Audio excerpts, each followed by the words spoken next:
Do-do-do.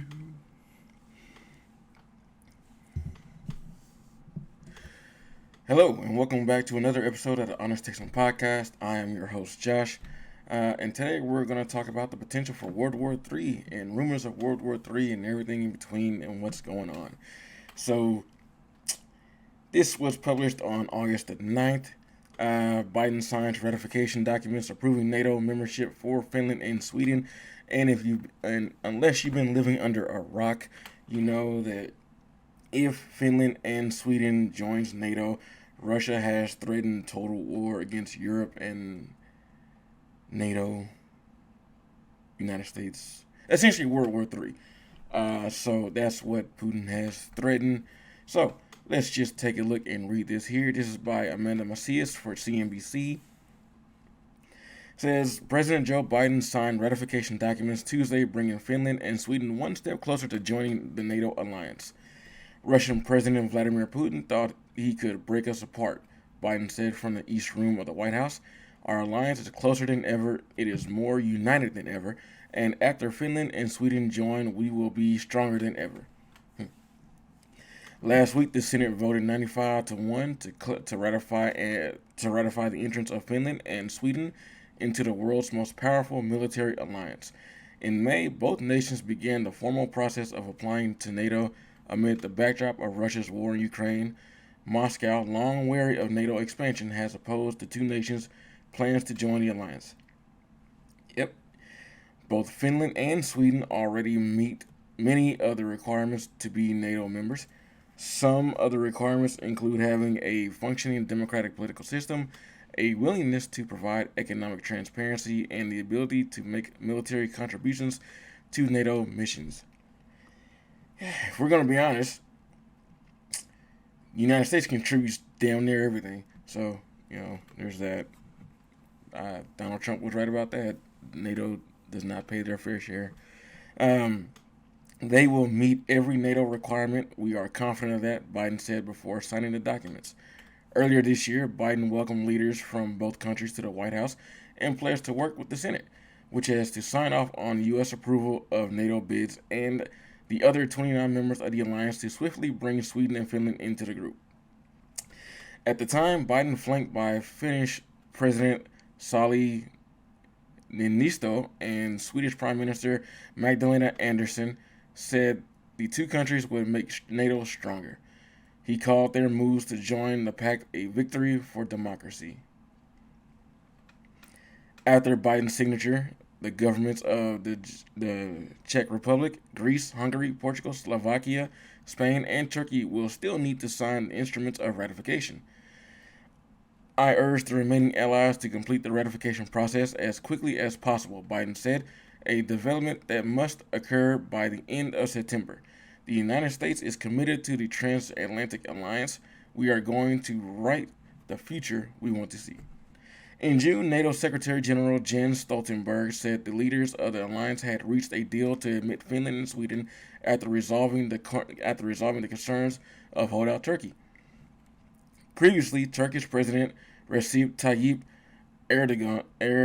Erdogan said he would not approve the applications, citing their support for Kurdish organizations that Turkey considers security threats. During a NATO summit in Madrid, the foreign ministers of Finland, Sweden, and Turkey signed a memorandum to confirm that Turkey will back the new NATO bids. I wonder how they did that. So, there's that, folks. They're on their way.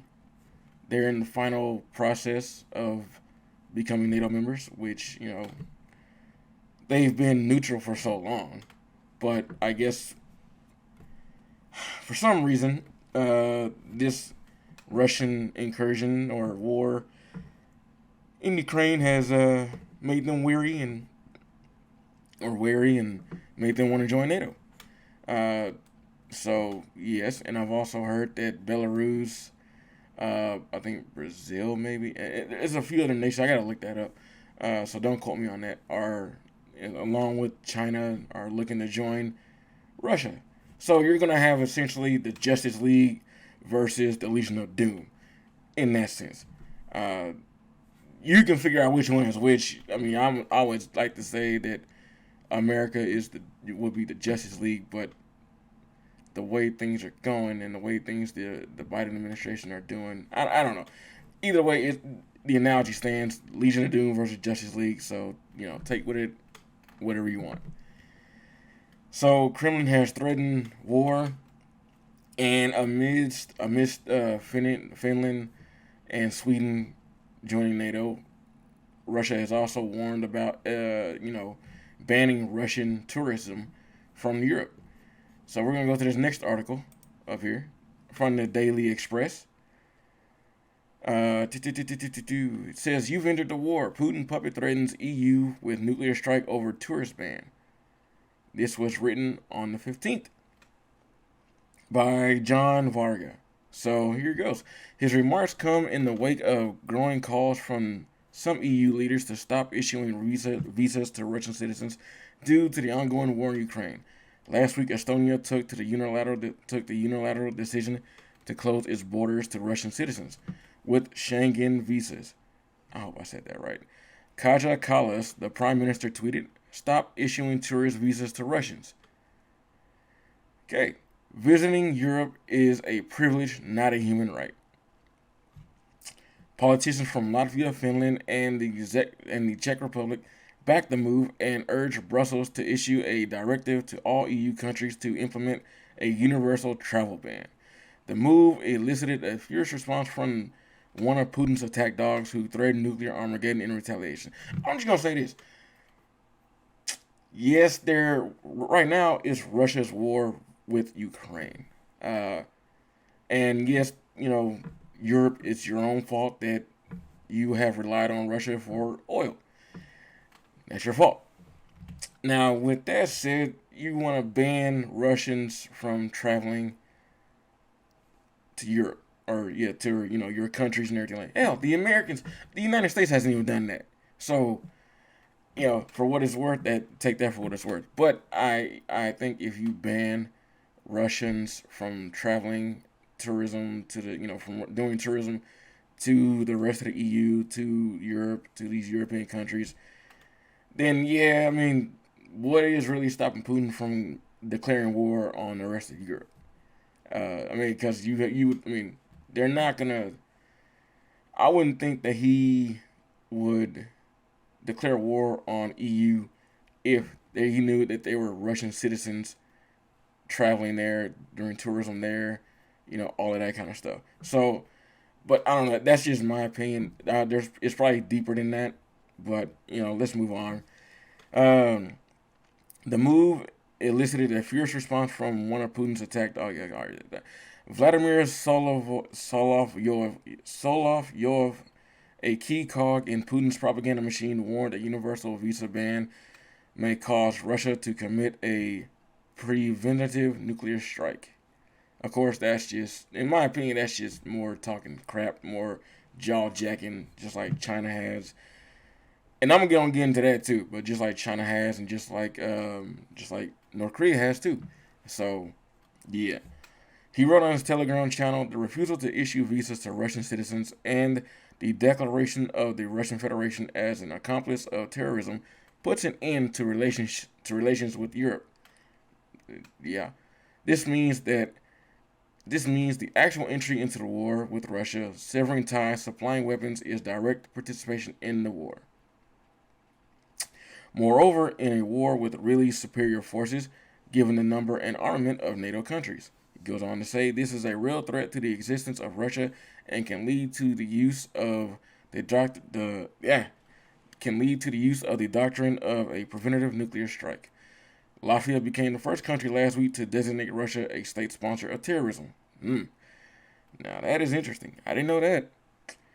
The move will only increase pressure on the U.S. President Joe Biden to follow suit. I don't think he's going to do that. And if he does, well, then you effectively will have to go to war with Russia because you have already declared war on terrorism. So, if you want to put America in World War III, go right ahead, I guess. But, yeah.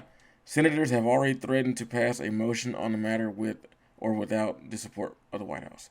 The Kremlin hit back over the weekend, warning Washington Such a move could become a point of no return and see U.S.-Russian relations deteriorate beyond repair. I agree. Listen, I'm not for Russia at all. United States through and through. I love America. I love the state of Texas. But if you're trying to avoid war, especially a world war, I'm not saying appease Russia. I mean, yeah, when Donald Trump was in office, Putin didn't do this. When Barack Obama was in office, he moved in on Crimea. So now when Joseph Biden is in office, he moved in on Ukraine again. So take it for what it's worth. Uh, right now, Russia sees the United States as weak, and a lot of the countries that they also see the United States as weak, and I guess rightfully so. You look at everything that we've done. I mean, you look at how this administration has, gotten out of Afghanistan. That hurt us big time. You look at how China has been doing all these things. Now, I would say that the trip to Taiwan with Nancy Pelosi and with other congressional delegates that happened after, I don't mind that. I like that. Even with this new trade agreement that they're proposing with Taiwan. I mean, if we're gonna be Taiwan's allies, be it all the way. That's the way I look at it. Don't just be there half the way. Be there all the way. And when it comes to China, China's doing a lot, like I said, a lot of posturing, a lot of jaw jacking, a lot of just talking crap, and they're wasting a lot of money. And I mean, they're wasting a lot of money doing the things that they're doing, and they're hurting their economy even more because they're wasting a bunch of weapons. Yes, you're firing weapons over the country of Taiwan and into the Japanese waters and stuff like that, but you look at how much each missile costs. You look at how much each time you have to move your military and this and that. You're wasting a lot of money. Also, in China going on, the banks there have been stopped. I think they stopped giving their people's money back or something like that. I'm going to do a story on that tomorrow, but you can all look this up for yourselves too. So let's see if there's any more. Yes, okay. So Mr. Solo Yoff owns two houses. Oh, okay, I don't care about nothing like that. Um, yeah, I don't care about none of the rest of the stuff. But yeah, this is from the Daily Express. So yeah, uh, now we're gonna go here. Estonia officially bans Russian tourists from entering country. Russian citizens starting Thursday will no longer be allowed to visit Estonia with a travel visa for tourism, business, sports, or other activities because of the Kremlin's unprovoked invasion of Ukraine. Estonia's public broadcaster ERR News reports. Why it matters? While several European nations stopped issuing travel visas to Russian citizens at the start of the invasion, Estonia last week became the first to announce the travel visas previously issued to Russian citizens are no longer valid.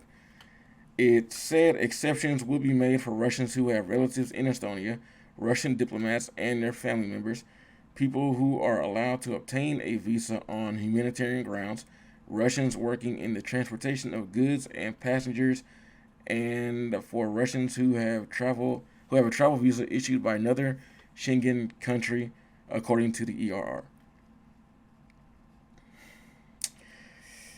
Let's see. Estonia's Minister of Interior, Lori Lenemets, I hope I'm saying that name right, I don't know, said Thursday that the ban was necessary because Russia, by invading Ukraine, attacked the European values and freedoms that Russian citizens seek to enjoy by traveling to EU countries.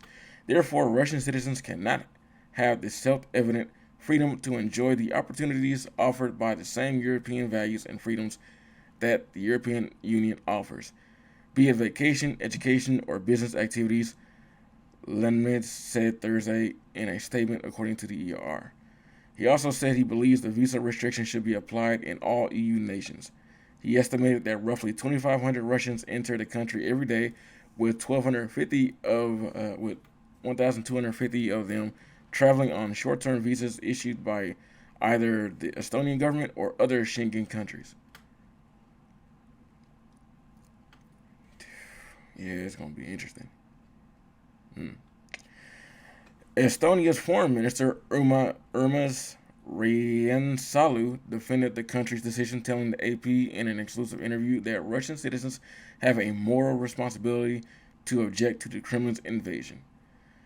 Our idea is to give a signal to all European partners, all our Western community partners, to close down our borders to Russian citizens except humanitarian cases, he said. Russian citizens are not welcome in Europe. Their country is committing a genocidal war against an innocent people, he added. I'm just gonna say this.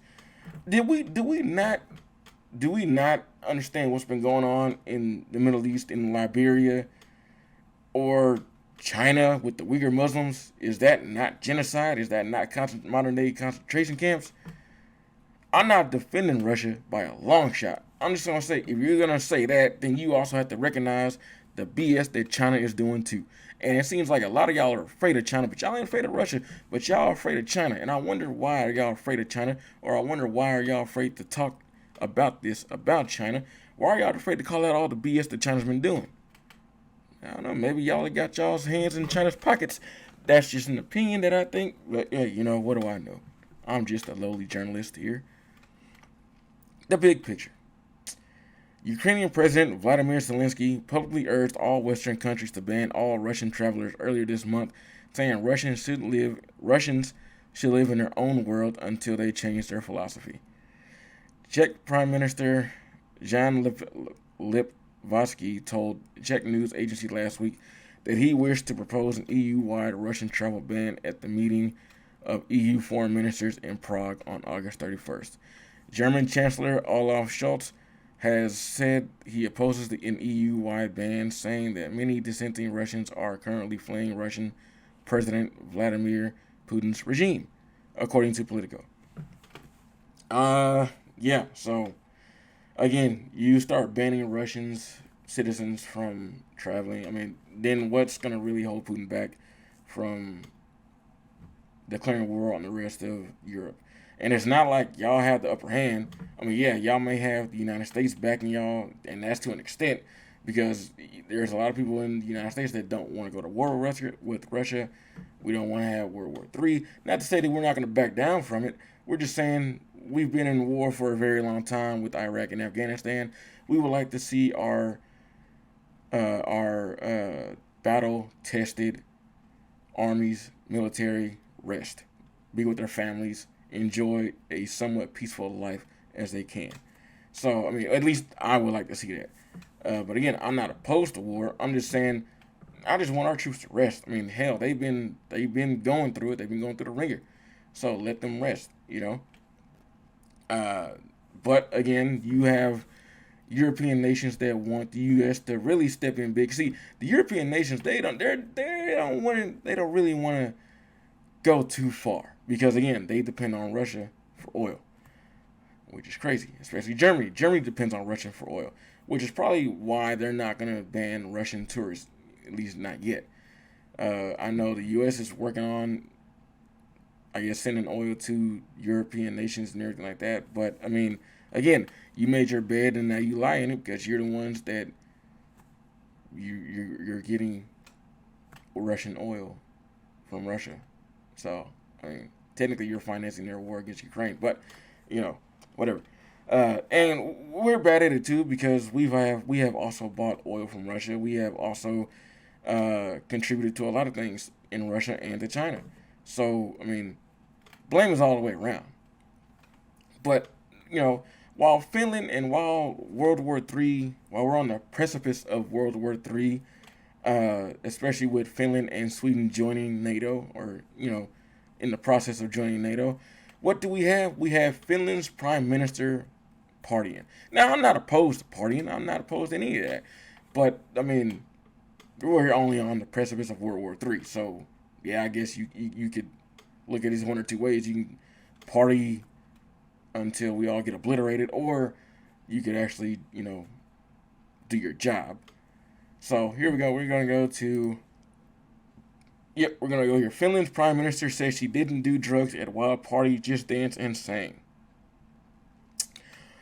Finland's Prime Minister says she did not take any drugs during a wild party in a private home, adding she did nothing wrong when letting her hair down and partying with friends. A video posted on social media shows 6 people dancing and mimicking a song in front of a camera, including the Prime Minister, Sanna Marin. Later in the video, Marin, 36, is on her knees on what seems to be the dance floor with her arms behind her head, dancing while mimicking a song. And in our quote here, she says, "I'm disappointed that it has become public. I spent the evening with friends, partied pretty wild, yes, danced and sang." She was quoted Thursday as saying by Finnish broadcaster YLE, "I have not used drugs myself or anything other than alcohol. I've danced, sung, and partied and done perfectly legal things. I have also not been in a situation where I would know that others are doing it that way," Marin said, according to that newspaper.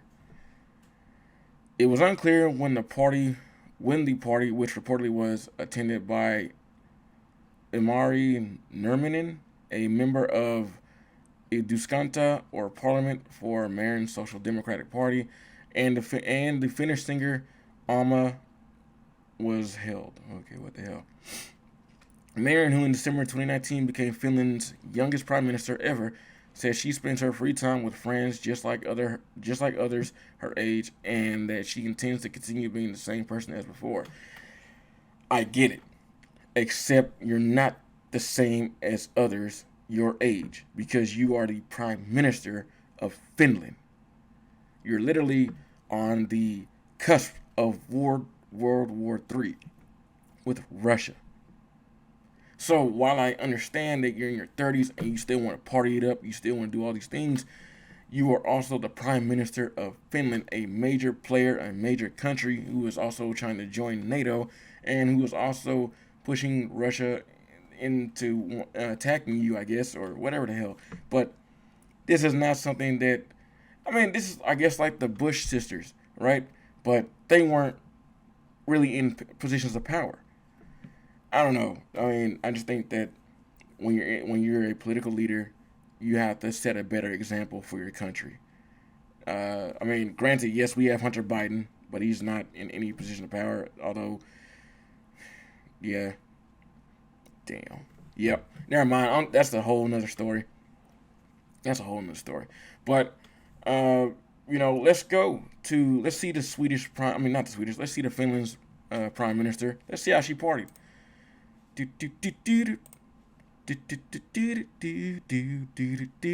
All right, here we go. This is brought to you by The Telegraph. So here we go. We're gonna show you this video.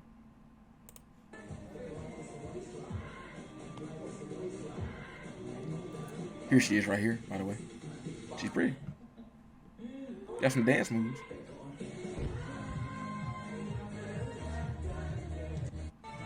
I wouldn't be surprised if there were drugs there, though. Especially with these characters right here.